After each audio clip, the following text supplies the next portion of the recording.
My experience being deaf for a day was really interesting. I woke up in the morning and I put my earplugs in and I went to turn off the fan and I didn't hear the clicks to know when the fan stopped. It was really interesting. I never thought of how I rely on just the little sounds in life. I wanted to ask my mom to wear a shirt of hers and I knocked on her door, but I couldn't hear her response, which was really interesting. That, you know, that's something I rely on that you can't rely on if you're hard of hearing or deaf. And my sister came into the house and she said something. I couldn't understand it. I had to look at her and read her lips, and it was really weird because I'm so used to just, you know, turning away and kind of going off and hearing all around me. Because I could hear a little, people did talk to me in my house a little bit, but it was really hard to understand sometimes. I go to an early morning church class called Seminary, and it was really interesting. We have an opening prayer, and the opening prayer was gave by a person right next to me. But because she has such a small little voice, I could not understand her at all. I had to actually open my eyes and look at her to understand what she was saying.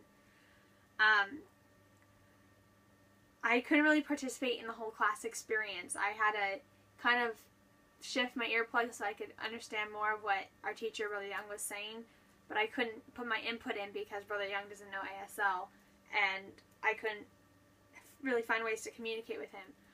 One of my friends knows ASL, so I was talking to her. If I really had an input, I would tell her, but sometimes when I just was trying to talk to her and only her, she would announce it to the class like everyone needed to know, and it was just weird because like it feels like I couldn't have a personal conversation. So going to school, 01 was really nice, an ASL class, because I was able to speak with, you know, talk with other people. Everyone was signed. I felt very involved, very at home. It was really nice to see like other people there, like Austin and Jillian, who had the super orange earplugs in too, and we were like in a little club. And I really felt like I belonged, and that made me get a better insight on how people who go to deaf schools, how they want to be a part of that community, how there's a community in that. During 02, I felt like I was treated as if I wasn't there, and I was kind of like, I don't know, not smart. People just kept looking at my ears and kind of like getting like annoyed with me because I couldn't help them with their math like I normally do, and it was frustrating. But in 03, I had Leah Brown in that class, so I was able to like kind of rely on her to interpret for me to Coach Ryan, and I understand why some people are vocal, because my teacher doesn't know ASL, and he's one of my closest teachers, and it's really interesting that if I was really deaf or hard of hearing or within that culture, I wouldn't be able to speak to someone who's a really big influence in my life. During 04, I cut my finger, so I went down to the nurse's office, and she didn't see my earplugs, but I signed to her, I'm deaf, and I mouthed it, and she thought I was really deaf. So she asked me so she mimed that to go wash my hands, and she like got out a paper, and I just like wrote down I need a Band-Aid, and it was really interesting to kind of get the real perspective of how it is to be, how people really treat deaf people. You know, she would be like, she wrote down, how do you sign name? And I showed her, and she was all like, oh.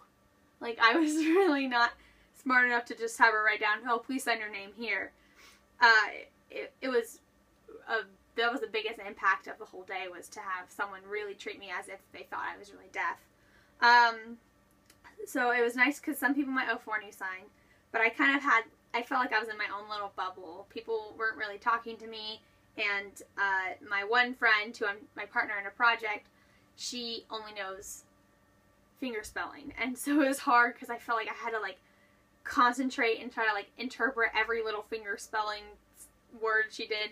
And I realized how frustrating it can be for deaf people who, you know, people try to talk to them who only know finger spelling or basic signs, and how frustrating that can be. For lunch, it was weird because of the earplugs, you know, like everything was really muffled, and the loud lunchroom wasn't as loud, and I could hear myself eating, which is something that's not really a deaf thing, but it was interesting to like hear the chomping in my ears.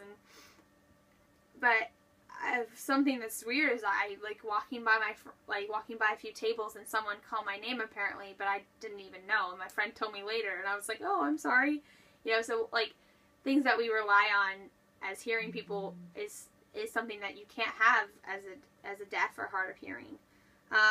In 2005, people were nice to me, and it's probably because Savannah is in that class, and she's able to, you know, show like deaf culture, and they understand it better. But I kind of, you know, kept to myself. But they asked me questions, and they were talking about, you know, being deaf for a day and like what my experience was, and I wrote it down to show them. And people still asked me for help and advice, and it was really nice. 2006 was okay in history class. I went to, I just sat there and wrote notes and to my classmates. It was kind of actually boring to, you know, not have that interaction of a classroom.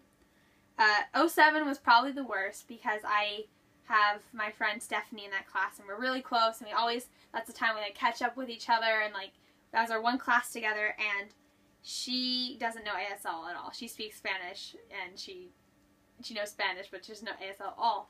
So we couldn't communicate, and we were just silent, and we just sat there, and I felt so like detached from her, and I felt so lonely, and it would be really interesting because like I wasn't able to really talk with her, and my teacher, who I talked to early in the morning, she knew I was being deaf for the day. She didn't even like look at me the whole time. She kind of felt like she didn't want to like bother me, I guess, but it was kind of like hurtful in a way because I felt kind of left out of classroom discussions and classroom like feels, and it was interesting that I couldn't just, you know, be involved even though I was quote unquote hard of hearing that day. The bus ride home, I mostly talk with my friends and, you know, have a fun time and like listen to music, but this time I just sat in my seat, and so because I couldn't talk to my friends and stuff, I fell asleep and went home just sleeping and kind of bored. When I got home, a cute thing that my brothers did is they saw what I was doing, and my brother Sterling was like, "You're deaf? What?" He like thought I really couldn't hear him and stuff, and it was really cute how he was very shocked by that. But the cutest thing he did was that he decided to put in earplugs himself and not talk for a little bit, and so did my brother Gideon, and they kind of wanted experience with me, and it was nice to know, like, you know, whatever happened, like, my family's, like, behind me for this experience.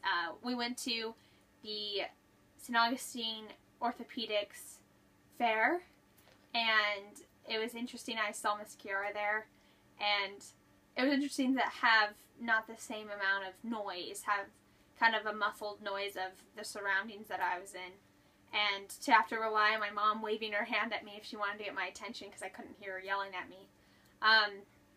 And we, Showtime did a show, and the music wasn't as loud as I was used to, and it was interesting not to, you know, talk with my friends and have to just stay quiet. When we got home from that, I kind of just did my homework and read because I couldn't really do much else, I felt like. And then at 9 o'clock I went to bed, and it was just a really interesting day to experience that and to have that whole experience to be, you know, to feel like how it is for someone who's deaf or hard of hearing. And I know it's not the same at all because that's just one day, that's just comparing to be hearing, but it was a great perspective and a great learning experience to know that, you know, that they go through hard things, and we have to find more respect for deaf and hard of hearing people who you know, need us hearing people too. Not treat them like they're different creatures, that they are people, and they are, you know, they just have feelings, they just can't hear, and it's just a little thing like that we should try to involve ourselves in, and we should try to learn ASL fluently so we can talk with people who are around us, who are humans, who are citizens of this, you know, country, who are people who have hearts and feelings, and people that we can learn to know and love. And it's like, why is it a barrier of hearing that makes it so we can't have bigger and better relationships?